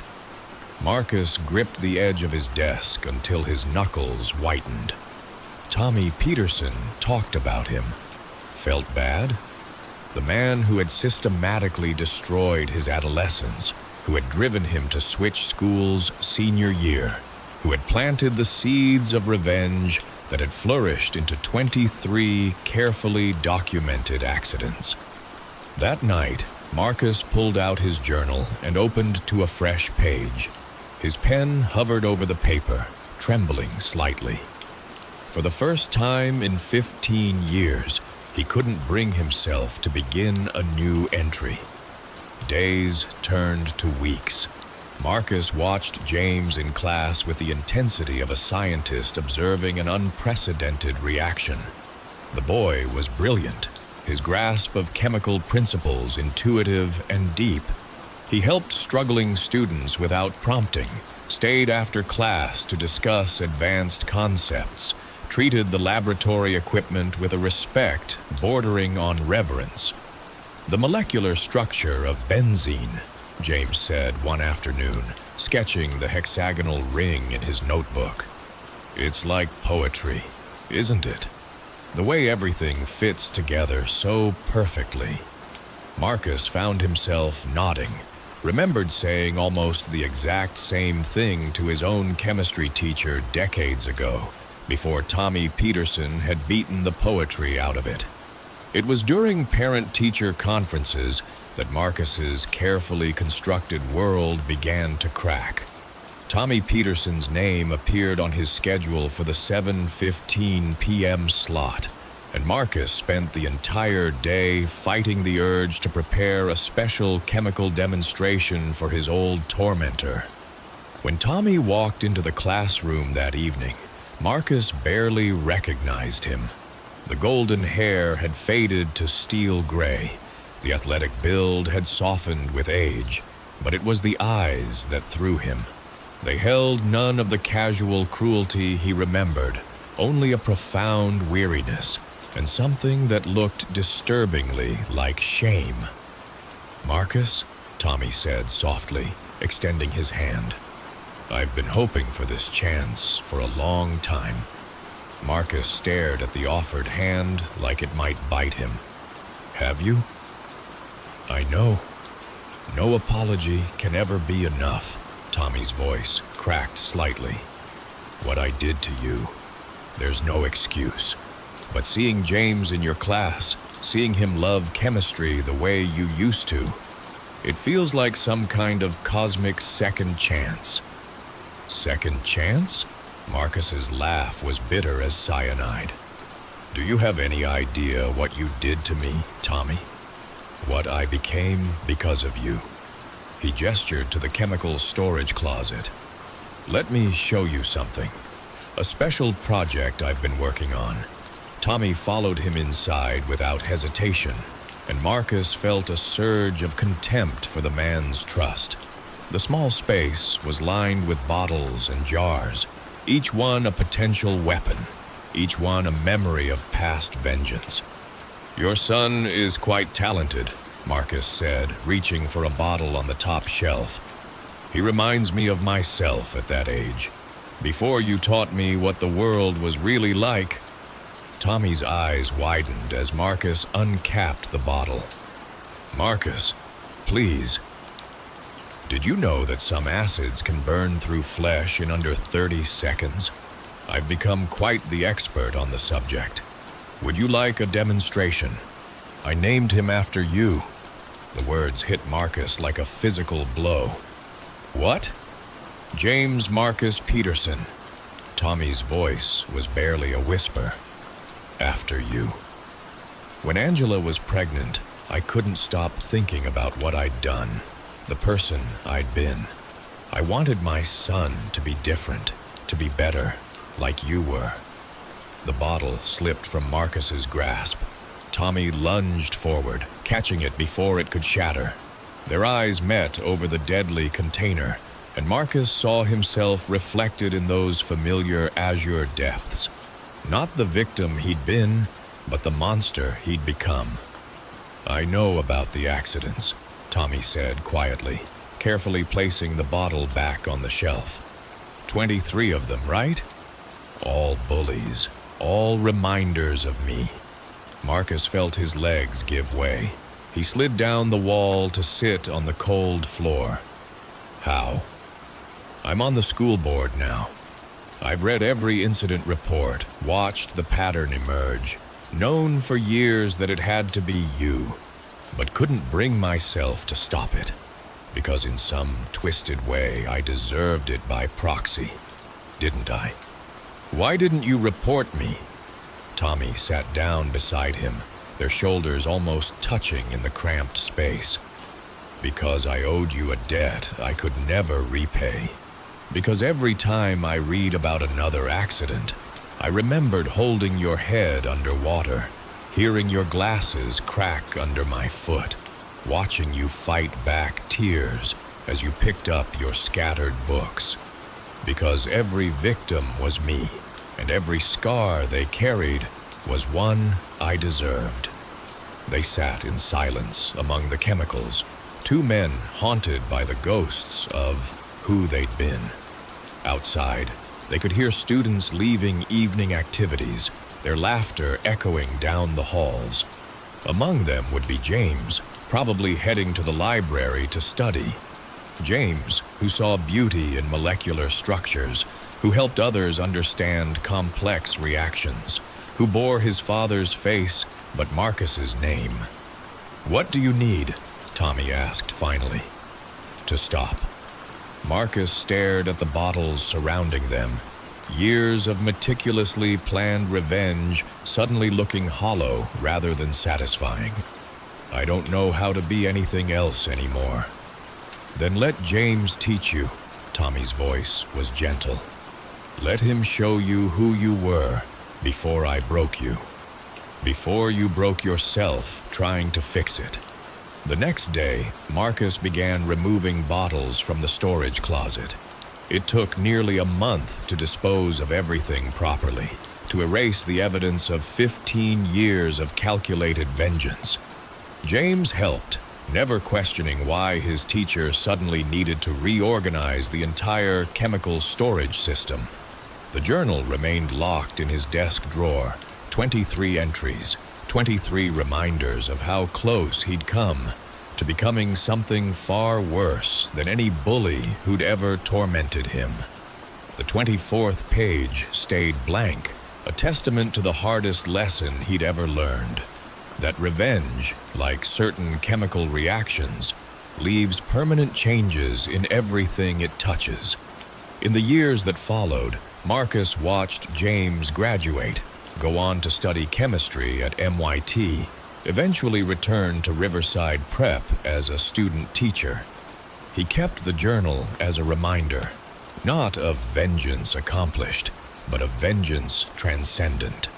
And sometimes, late at night in his classroom, he would look at that blank 24th page and think about the reaction that never took place, the one that had finally broken the chain of catalyzed cruelty that had defined his life for so long.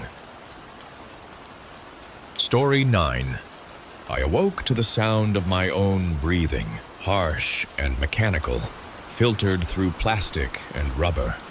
The hospital room was bathed in the sickly glow of fluorescent lights, their steady hum a counterpoint to the rhythmic beeping of monitors.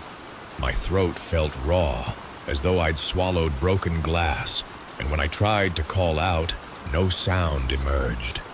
The silence that followed my attempted cry was deafening.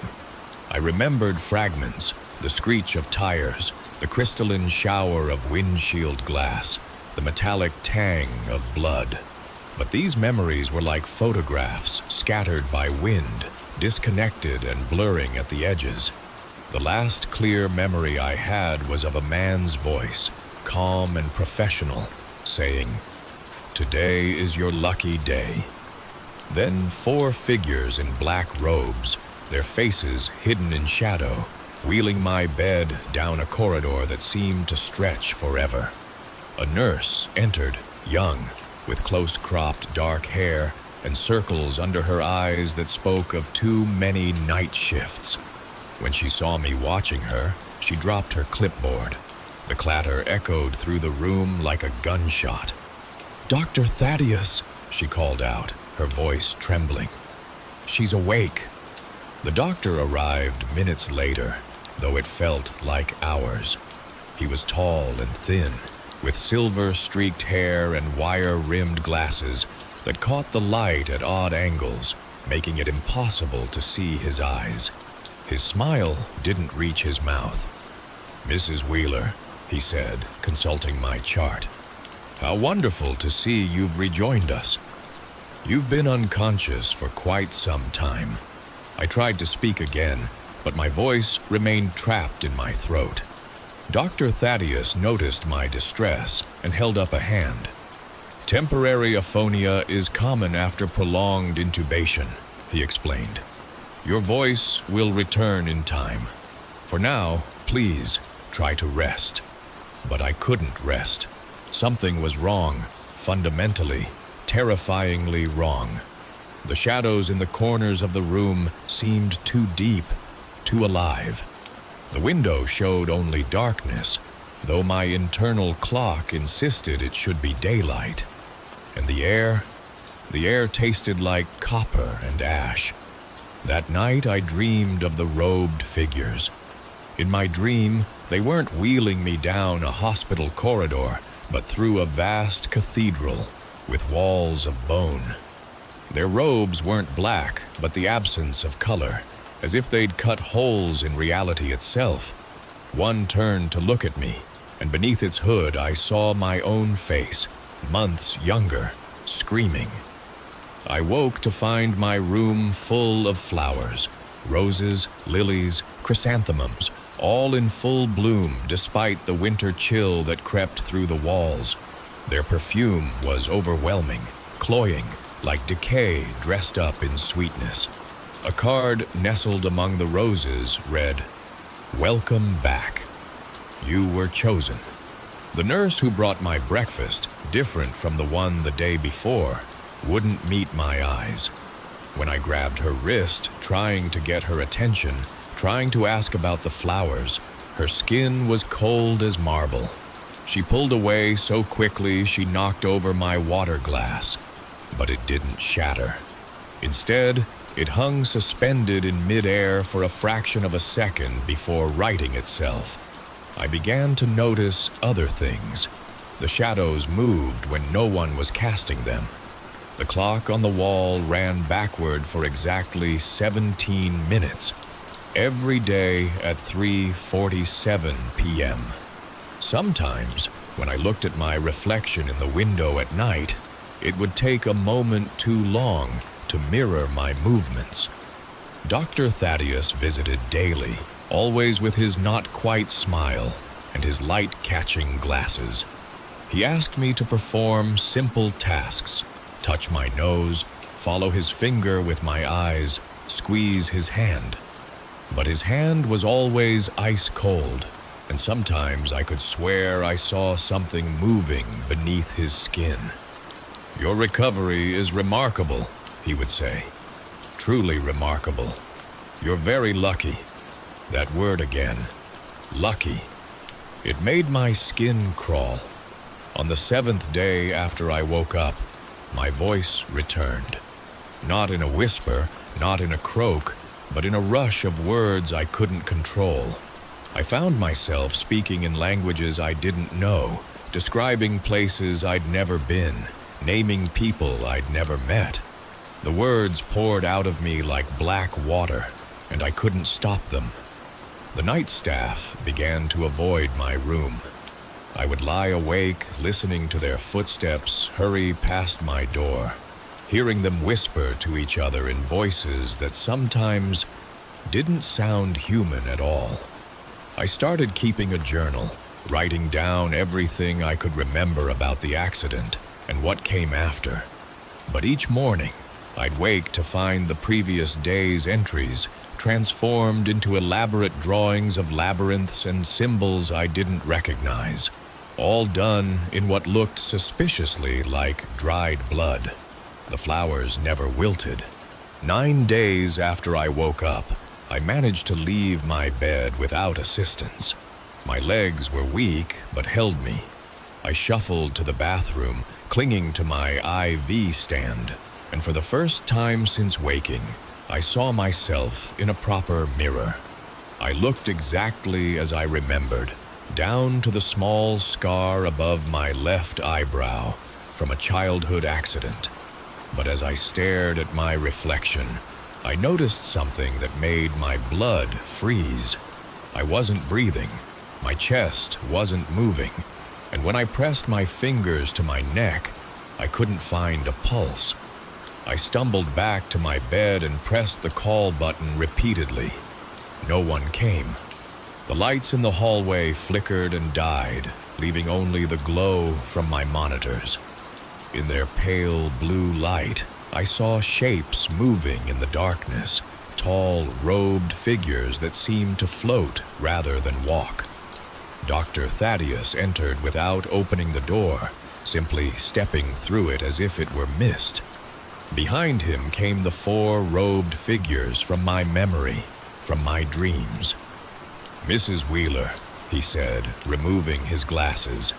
Where his eyes should have been, there were only swirling voids, like tiny black holes. "I told you this was your lucky day." The robed figures moved closer, and now I could see beneath their hoods, my face repeated 4 times, each showing a different emotion: joy, sorrow, anger, fear. "You see," Dr. Thaddeus continued, his voice no longer human, "we'd been looking for someone like you. Someone strong enough to survive the transition. Someone who could serve as a bridge." "A bridge to what?" I managed to ask, though my voice wasn't my own anymore. "To everywhere," he replied. "To every when. To every possible version of yourself in every possible world. And you, my dear, are going to help us open the doors." The robed figures, my other selves, reached for me with hands that were both solid and smoke. Their touch was like ice and fire, like remembering and forgetting, like dying and being born all at once. "Don't worry," Dr. Thaddeus said as reality began to fracture around me. "This is just the beginning. After all, you're the lucky one." As the darkness consumed me, I realized the truth. I hadn't survived a car crash 3 months ago. None of the other versions of me had survived their crashes either. We had all died. But something hadn't wanted us to stay dead. Something had seen an opportunity in our collective endings to create a new beginning. The last thing I saw before everything changed was my reflection in the window, but this time it wasn't alone. Behind it stretched an infinite line of other reflections, other versions of me, all reaching forward, all wearing black robes, all smiling with mouths full of void. And somewhere in the hospital, a woman was waking up from a coma, trying to speak, about to learn just how lucky she was. And that's it for tonight. To everyone who stuck around until the very end, thank you. Honestly, having you here makes these stories feel less lonely, and I really appreciate you choosing to spend your evening with me. I hope these tales gave you that mix of curiosity and chills you were looking for, the little thrill that makes the dark feel alive. There's something kind of magical about all of us sharing this moment, connected by the love of a good scare.